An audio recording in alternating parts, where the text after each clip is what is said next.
Your life is not made up of your relationship with others.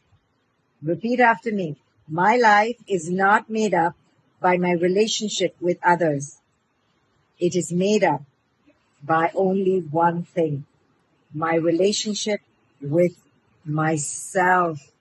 If your relationship with yourself is filled with doubt, criticism, self-loathing, shame, guilt, resentment, regret, then this internal dynamic will begin to echo in the external world.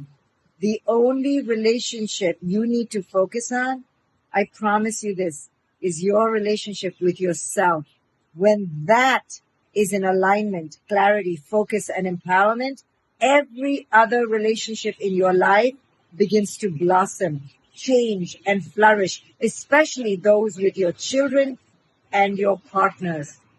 This relationship, guys, is your only focus. This one, focus on this. Your relationship with your worth will change your entire life.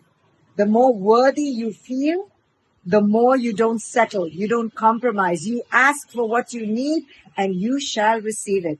This is where it all begins, your relationship with you. Work on that from this moment on.